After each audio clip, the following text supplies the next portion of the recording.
Rapide présentation donc de Smartis et de nos différentes offres. Donc Smartis, si vous ne nous connaissez pas, donc nous sommes un cabinet de conseil spécialisé dans l'implémentation des solutions EPM et BI, notamment Oracle, Sigma Conso et Anaplan. Donc aujourd'hui, nous sommes environ 30-35 consultants spécialisés sur ces solutions. Donc notre éventail d'offres va de la maîtrise d'ouvrage en passant par la maîtrise d'œuvre, également l'hébergement des solutions. Aujourd'hui, Smartis, c'est plus de 200 clients, donc à la fois des PME, des grands comptes, de tout type de secteur. Donc voici quelques-unes de nos références. Donc voilà, comme je vous disais, différentes tailles d'entreprise, tout secteur. La seconde slide est un peu plus parlante, donc sur notre activité de tierce maintenance que je vous présenterai par la suite. Donc comme vous pouvez le voir, la plupart de nos clients sont dans la dernière version 124. Donc sur les solutions aujourd'hui, on peut surtout penser aux solutions de conso sur le sujet d'aujourd'hui, donc notamment Atos, Wendel, CFAO, donc qu'on accompagne tous les jours sur la mise en œuvre de leurs solutions de consolidation et l'accompagnement et la maintenance de leurs solutions. Et voici une rapide présentation donc, de nos différentes offres. Donc l'offre conseil intégration, donc qui va plutôt être mise en valeur aujourd'hui, notamment sur la partie maîtrise d'œuvre, expression de besoin, refonte de process et également assistance fonctionnelle et assistance de consolidation. Une seconde offre plus spécialisée sur la partie intégration des flux et flux d'intégration et amélioration de la qualité des données, donc à travers différents outils type ETL comme FDME, ODI ou d'autres solutions type Talend. Donc notre activité de tierce maintenance, comme je vous le disais auparavant, donc à travers un catalogue d'unités d'œuvre. Donc nous proposons à la fois un support et une maintenance des solutions EPM, et ainsi que des évolutions fonctionnelles, donc tout type d'évolution sur ces solutions. Une activité de Smart Cloud, donc c'est une activité d'hébergement. Donc nous hébergeons une vingtaine de clients sur ces différents types de solutions, notamment Oracle, principalement Oracle. Donc avec des solutions en SaaS. Nous sommes également organisme de formation, donc nous pouvons former la plupart de vos administrateurs sur des solutions de type décisionnel, d'intégration et de reporting. Et une dernière activité qu'on appelle performance test, où là nous avons développé en fait des outils tierces que l'on peut plugger sur à la fois sur vos environnements mais aussi sur vos applicatifs pour pouvoir réaliser des tests, monitorer vos applications et également réaliser des tests de montée en charge pour tester vos environnements. Donc je vais maintenant laisser la main à Antoine qui va donc vous présenter notre solution sur les IFRS 16. Merci. Bonjour, merci Anthony. Donc voilà, aujourd'hui nous allons faire un focus sur l'IFRS 16 et on va regarder un petit peu le contexte, les retraitements que ça va impacter dans vos sociétés, des exemples de différents secteurs d'activité et notre accompagnement à cette transition. Donc, en premier lieu, on va regarder le contexte, donc déjà, sur l'IFRS 16. Alors, donc on va revenir un petit peu en arrière juste pour expliquer un petit peu la mise en place de l'IFRS 16. Donc, il y a une date d'effet de la norme. Donc une application anticipée autorisée. Donc je rappelle, on le verra après sur le planning que c'est une application pour l'année 2019, pour l'exercice 2019. Mais bien entendu, comme c'est une transition qui va quand même être lourde, nous pouvons déjà anticiper l'organisation de cette transition. Donc, bien sûr, on peut le combiner aussi avec une nouvelle évolution aussi qui est l'IFRS 15. L'endossement de la Commission européenne est en cours. Elle devrait bientôt être d'ailleurs validée. Alors, comment ça s'est constitué, hein, l'IFRS 16? Il y a eu une consultation très approfondie. Il y a eu plus de 1700 lettres de commentaires, analyses, puisque bon, il y a eu un impact, il va y avoir des impacts quand même très importants. Du coup, il a fallu faire des tables rondes, hein, comme on dit, pour un petit peu voir tous les enjeux que cela va procurer en fait. Hein. Une réunion, donc il y a eu autour de ces tables, hein, il y a eu tous les analystes, les investisseurs, les entreprises bien sûr, puisque c'est les premiers concernés, les régulateurs, les normalisateurs, la comptabilité et les firmes d'audit aussi. Voilà, et donc il y a eu pas mal de discussions pour cette mise en place qui a des impacts très significatifs. On va le voir par la suite. Alors, pourquoi une nouvelle norme? Alors, il y avait déjà une norme hein, aujourd'hui qui légiférait entre guillemets la location, qui était l'ISS 17. Mais c'était très critiqué parce que, en fait, la distinction était vraiment pas très claire, elle était arbitraire entre la location financement et location opérationnelle. Pourquoi qui utilise la norme IFRS US GAAP, en fait, font état de 3 000 milliards d'engagements de location. Donc 85% sont non inscrits au passif. Donc ça, c'est une étude hein, sur 30 000 sociétés cotées. Donc là, en fait, il y avait véritablement un risque au niveau, voilà, en fait, les engagements du risque sur le passif, hein, l'engagement envers son fournisseur de location n'était pas pris en compte au passif puisque tout était mis directement dans le compte 613 du PNL. Il y avait un manque de visibilité sur la situation d'endettement réel et les actifs utilisés pour les opérations. Et il y avait, et alors là c'était plus pour les analystes, mais un manque de comparabilité entre les sociétés, y compris au sein d'un secteur homogène. On verra l'exemple par exemple de l'aviation où on a des différences vraiment notables entre compagnies, entre ceux qui détiennent toute leur flotte ou qui en louent une bonne partie. Et les agences de notation, et donc il y avait déjà en fait des retraitements de location qui avaient été faits par les agences de notation et les analystes. Sauf que en fait, ces retraitements étaient publiés, mais elles étaient faites avec vraiment de façon grossière, exagérée, sans véritablement de notions purement comptables derrière. Alors le périmètre de l'IFRS 16, qu'est-ce qui est assujetti hein?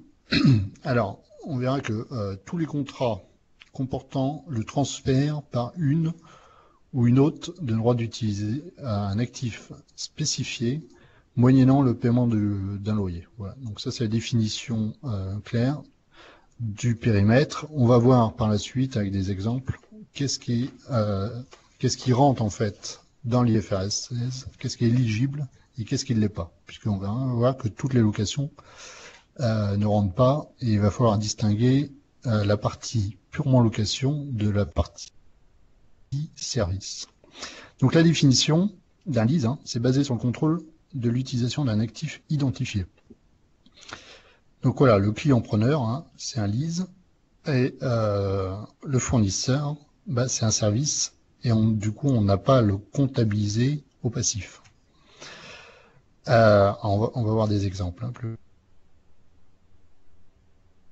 Mission, pas besoin de retraiter des contrats en cours de vie. Alors, en fait, hein, l'idée est de simplifier aussi quand même l'arrivée de cette norme. Et donc, du coup, on va, à partir de 2019, partir sur l'état des lieux sans revenir en arrière en reprenant les locations qui sont à cheval, en fait, sur les années antérieures vis-à-vis de 2019. Séparation des services fournis en combinaison avec un lease. Donc ça, on va le voir. Il y a aussi des distinctions et une analyse approfondie à faire sur chaque location entre la partie purement locatif et la partie service. Alors, on va voir cet exemple. Si on prend par exemple la location d'un camion avec chauffeur de 3 ans, là, en fait, on a deux composantes. On a une composante de la location pure, c'est le camion, mais là, on le loue avec le chauffeur. Le chauffeur, par contre, ça va être une prestation, donc un service. Alors, pourquoi en fait on fait cette distinction? Parce que, encore une fois, hein, c'est le droit d'utiliser et d'être propriétaire en fait de cette location. Le jouit complètement en l'utilisant. Par contre, on n'a pas en fait d'ordre, enfin de lien hiérarchique avec le chauffeur. Donc du coup, là, il va falloir séparer dans le même contrat la partie lease de la partie service. Donc ça va être quelque chose d'un petit peu fastidieux. Donc il est possible quand même d'avoir recours à des estimations dans des cas un petit peu plus complexes sur la distinction entre la partie lease et la partie service. On voit bien là dans cet exemple-là qu'il y a une distinction à faire dans chaque contrat des locations. Enfin, des contrats de location. Alors, l'identification de l'actif, hein, c'est l'actif doit être identifié. Alors, typiquement, il est spécifié dans le contrat. D'accord. Quelquefois, l'identification est implicite. Bon, ça dépend toujours un petit peu des secteurs d'activité. Ce qui sort du champ, c'est la norme lorsque le propriétaire de l'actif dispose d'un droit de substitution pendant la période de location. Alors, ça c'est intéressant. Prenons l'exemple, par exemple, d'une location d'un conteneur. Le conteneur, en fait, on va louer en fait un conteneur, sauf qu'on va pas louer un conteneur numéro 6, où on va pouvoir, par exemple, stocker notre matériel pour le transporter d'un pays à un autre. Aujourd'hui, on part avec un conteneur. Demain, il sera vidé. Nous, on loue toujours un conteneur, mais s'il était bleu au départ, il sera rouge à l'arrivée. On est toujours dans une location. Donc là, en fait, il n'est pas identifié. Donc là, en fait, on est bien dans un service et non dans un lease, puisque on ne peut pas identifier clairement, en fait, le bien loué. Donc, on va le mettre. Donc là, il sort du champ. C'est un exemple typique de cette définition-là. L'allocation d'une portion de capacité économique totale d'un actif identifié n'est pas un lease, sauf lorsque cette capacité est physiquement distincte. Alors, comment décrire ça? Donc, l'exemple, par exemple, que j'ai mis en dessous, l'hébergement d'une application informatique. On va, par exemple, héberger notre application sur un data center. La partie lease, c'est d'avoir une capacité, en fait. On va louer on va louer vraiment un serveur. Donc, si on loue un serveur spécifique pour nos applications, notre environnement, là, ça rentre dans le cadre de l'IFRS 16, d'accord? Par contre, si on loue une capacité à louer, donc non définissable en fait par définition, là, elle ne rentre pas dans le champ de l'IFRS 16 et restera au PNL et considérée comme un service. Donc on voit bien les distinctions à faire. On ne prend pas tout le compte 613 pour résumer. Sur notre PNL pour le retraiter au bilan. Il y a vraiment une distinction à faire contrat par contrat. D'où le côté un peu fastidieux. Alors, le droit d'obtenir des bénéfices économiques associés à l'utilisation. Alors, le lease doit disposer d'un droit d'obtenir en substance tous les bénéfices économiques associés à l'utilisation normale de l'actif. Par exemple, l'exclusivité. Donc ça rejoint un petit peu l'exemple du conteneur. Alors le planning en fait de la mise en place. Alors on voit quand même que ça a commencé, cette réflexion a commencé en 2009. Jusqu'en 2013, en fait, il y a eu beaucoup de discussions, d'exposés un petit peu dans tous les sens avec beaucoup d'acteurs pour avoir franchement une large approbation en fait de cette norme. Encore une fois, il y a un impact qui est très conséquent. On va le voir après en chiffres. Et du coup, c'est une des impacts les plus majeurs là, depuis quelques années. Donc il a fallu quand même qu'il y ait une adhésion en fait à cette norme. En 2016, il y a eu la publication de l'IFRS 16 et pour une première application en 2019. Et 2017-2018, en fait, c'est une préparation à la mise en place pour anticiper en fait cette transition qui peut s'avérer lourde selon l'activité, selon aussi si l'entreprise a recours fréquemment à la location. Alors la partie qui va nous intéresser, c'est aussi le retraitement. Quel est l'impact après dans mes chiffres? Donc la détermination du passif sur le droit sur le locataire en fait. Le passif de location, donc c'est uniquement le loyer fixe. Alors c'est cette donnée-là qui est à retraiter, d'accord? Sauf si le loyer variable est variable à une substance fixe. Bon, par exemple, on le connaît d'avance sur des choses un peu spécifiques, mais en règle générale, voilà, je loue 1000 euros par mois, je vais retraiter les 1000 euros. Ça correspond à une durée minimum du bail. Donc ça, on le verra par la suite quand même que l'IFRS 16, comme c'est quand même très lourd, on va voir qu'il y a quand même des exceptions, des choses qui ne rentrent pas dans l'assiette pour des raisons non significatives en fait. Et puis aussi pour alléger la transition. Donc, sauf quasi certitude d'exercice, une option de renouvellement. Alors ça, prenons le cas par exemple d'un crédit bail en France, c'est 369. Je loue mon magasin par exemple 3 ans. Je fais des travaux importants dans ce bail. Je sais que pour amortir ces travaux, je vais être obligé en fait de prolonger mon crédit bail. Donc c'est quasiment une certitude en fait de prolonger mon crédit bail sur 6 ou à 9 ans. Du coup, comme je sais que je vais renouveler mon crédit bail pour amortir mes travaux, là je peux déjà anticiper en fait ma durée de vie de mon loyer et donc du coup mon amortissement qui va en suivre après au bilan.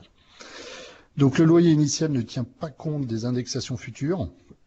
Donc là on prend le loyer qu'on paye, réestimation lors de chaque indexation.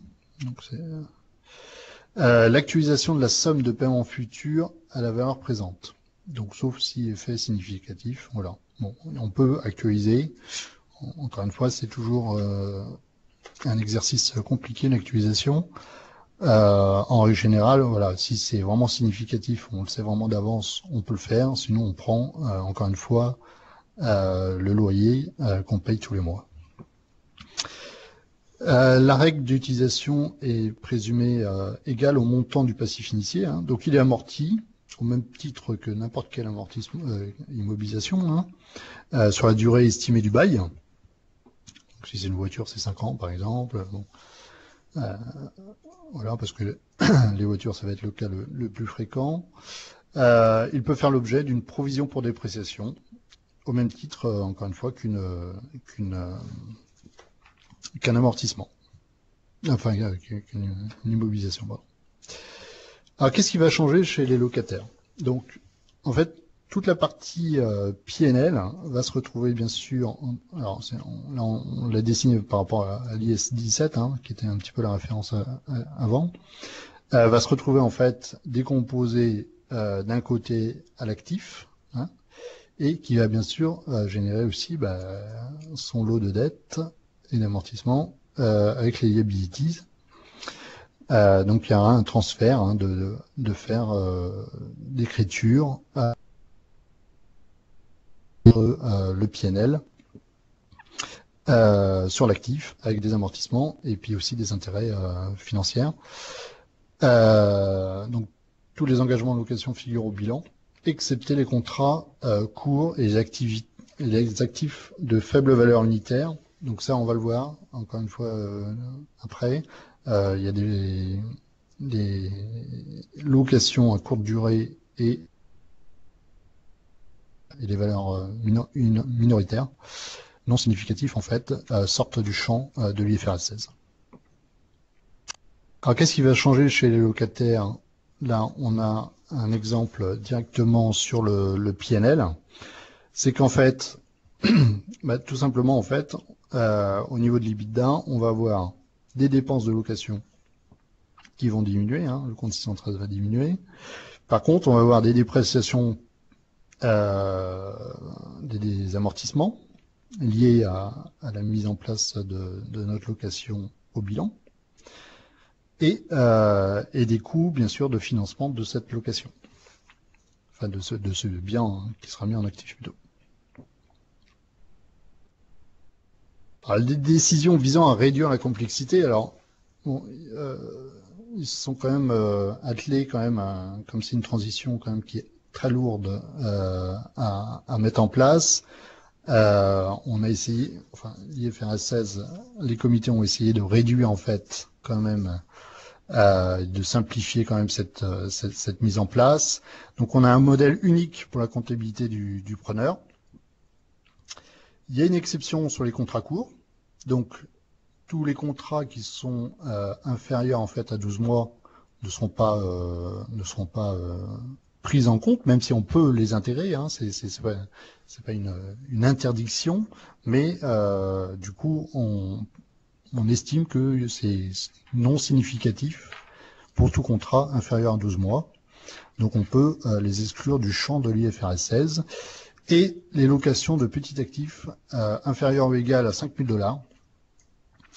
Alors ça, c'est dans les conclusions hein, de l'IFRS 16, c'est pas inscrit directement, mais la conclusion en fait qui en a été faite détermine ce montant pour savoir si ça rentre, si les montants inférieurs ou égales à 5 000 $ sont exigibles ou pas à l'IFRS 16.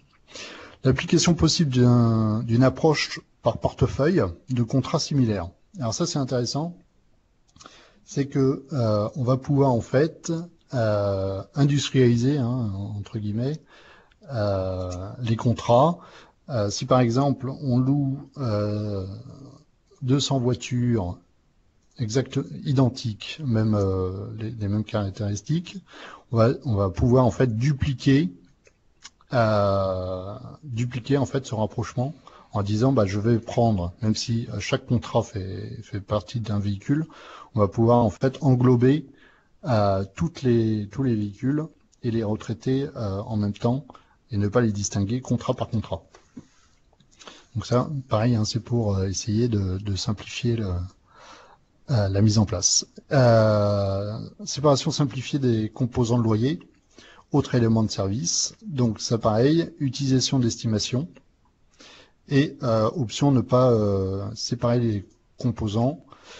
Donc oui, alors tout à l'heure on a vu l'exemple où on séparait par exemple le camion du chauffeur. Donc on peut quand même prendre une option dans les cas où c'est complexe, où on ne sépare pas les composants et du coup on retraite la totalité du contrat au bilan. Il y a une autre mesure aussi, simplifier le passif du loyer à la comptabilisation. Donc on exclut les paiements de variables, on prend que les fixes, hein, sinon ça devient assez complexe dans certaines activités, et la plupart des paiements optionnels. Hein. La simplification de la réestimation du terme de location et des paiements indexés. Voilà, donc on prend vraiment les loyers qui figurent sur la facture. Alors, il y a d'autres décisions visant à réduire la complexité du modèle, donc réduction du volume des informations, donc les informations à transmettre au niveau des annexes, pour se concentrer sur les plus utiles. Hein. Donc là, on s'est fixé sur 4 types d'annexes. Donc bien sûr, le détail des dépenses de location, les informations sur le cash flow lié aux locations, l'analyse par échéance de la dette non actualisée et les informations de l'actif du droit d'utilisation par type. La simplification lors de la transition. Hein. Alors, pour la mise en place, donc bien sûr, comme on l'a dit tout à l'heure, on va exempter tous les contrats se terminant dans les 12 mois. C'est-à-dire que si on arrive en 2019, donc la mise en place de l'IFRS 16, si un contrat se termine dans les 12 mois, on ne va pas le prendre en compte pour cette première année, pour que le démarrage soit plus facile. L'obligation de retraitement des périodes comparatives. Alors, encore une fois, c'est libre à chaque société de le faire, mais il est assez consommateur en temps et en énergie de refaire des scénarios pro forma pour avoir les 2019 et 2018. Alors bon, c'est parfois des demandes des analystes, mais bon, c'est comme c'est très lourd. C'est très lourd pour revenir en arrière et tout recalculer.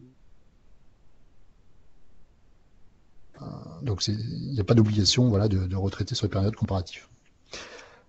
Il y a un choix de calcul aussi, le choix du calcul. Donc on va prendre pour 2019 vraiment les données qu'on reçoit en 2019. On ne va pas revenir en arrière pour aller calculer en fait des valeurs historiques à recalculer en fait lors de la transmission. Alors chez le bailleur, bon, là il y a quand même très peu de nouvelles choses en fait qui arrivent. Pour l'essentiel, il n'y a pas de changement en fait. L'amélioration voilà, sur les factures, donc il va falloir informer les risques liés à la valeur résiduelle. Bon, ça c'est quand même très rare. Il y a les opérations de lease, donc distinction fournie entre l'actif loué et l'actif utilisé par le bailleur, en dehors des contrats de location. Et le financement de lease, voilà, c'est l'analyse distincte des créances de location et de la valeur résiduelle non garantie par un tiers. Bon, voilà, donc bon, c'est vraiment des cas un petit peu spécifiques, mais disons que chez le bailleur, il y a quand même très peu de modifications, surtout que c'est des données déjà qui figurent sur les contrats de location aujourd'hui, sur les valeurs résiduelles, etc. Bon, peut-être que vraiment la nouveauté, ce sera peut-être qu'est-ce qui relève du lease et qu'est-ce qui relève du service. Alors des exemples d'impact, donc là c'est très intéressant parce qu'on voit que c'est vraiment significatif. Donc 3 secteurs, transport aérien par exemple, on va voir que donc on a des taux assez similaires dans le tourisme et dans la distribution. La distribution du coup où il y a beaucoup de locations immobilières. Donc les paiements futurs, on voit qu'on a en fait un ratio de 28% à peu près, entre 28 et 29%, de tout ce qui est location qui figure hors bilan entre l'actif, donc à réincorporer entre le PNL et le bilan. On va le voir maintenant plus précisément sur le transport aérien, puisque là on a vraiment des cas. On a beaucoup de différences alors qu'on est dans le même secteur d'activité. Prenons l'exemple par exemple du franco-néerlandais Air France KLM, qui loue 43% de sa flotte, alors que son concurrent allemand, la Lufthansa, n'en loue que 3%. Donc forcément, pour les analystes, lorsqu'on regardait par exemple le bilan, on faisait une analyse du bilan, en fait on avait des écarts très significatifs pour comparer en fait 2 sociétés du même secteur. D'où encore une fois cet esprit qui a été initié dans l'IFRS 16, voilà, de mettre tout le monde sur le même mode en fait de comptabilisation pour pouvoir comparer plus aisément les données et de façon cette fois-ci plus pertinente. Voilà, donc on avait vraiment des distinctions importantes entre différents secteurs. sur les locations. Alors notre accompagnement, donc dans le cadre de notre offre d'assistance à la conciliation, nous on vous accompagne pour piloter de façon la plus efficace possible cette transition vers l'IFRS 16, qui va quand même demander pas mal de temps et de bande passante en fait, si je peux m'exprimer ainsi. Donc on se fixe en fait sur 3 étapes. Bien sûr le cadrage, parce qu'avant tout le cadrage, c'est ce qui va déterminer quand même toute la position des sociétés, si elles sont plus ou moins impactées vis-à-vis de leur activité, mais surtout vis-à-vis, en fait, si elles font recours plus ou moins à la location. Donc dedans, bien sûr, on fait des ateliers de travail pour l'organisation, pour le pilotage, pour définir les livrables et bien sûr la mise en œuvre dans un planning. Le pilotage, donc c'est l'existence de la gestion de projet. Donc bien sûr, comme on l'a vu tout à l'heure, le point aussi important, c'est la centralisation, centraliser les contrats, analyser les solutions et définir la typologie des contrats qui vont relever en fait de l'IFRS 16 ou pas. Et bien sûr l'impact sur la comptabilisation. Donc là on va le voir après qu'on a des solutions chez Smartis pour pouvoir en fait industrialiser cette partie-là. Et le déploiement, c'est bien sûr la mise en œuvre des solutions retenues qu'on va vous offrir à la fois hors outil, mais on va le voir aussi à l'intérieur d'outils, puisque c'est notre force aussi, c'est que en plus de notre assistance en tant que conseil de cabinet de conseil, nous on a aussi une expertise d'intégrateur et on va pouvoir en fait utiliser en fait nos compétences pour unifier en fait l'information remontée de toutes les filiales, tous les contrats de location. Et nous proposons d'intégrer en fait cette collecte d'informations au sein de votre outil de reporting. Alors bien sûr, nous on est spécialisé sur HFM, sur Sigma, mais ça peut aussi être sur d'autres supports, et d'industrialiser les retraitements de là à partir de règles. On va pouvoir en fait automatiser en fait la comptabilisation par des écritures d'ajustement des retraitements de PNL sur le bilan, et bien sûr d'industrialiser aussi la restitution et notamment les nouvelles annexes à fournir lors de la clôture. Voilà en fait notre offre vraiment d'accompagnement. Donc c'est un sujet qu'on a maîtrisé et qu'on est en train de déployer d'ailleurs.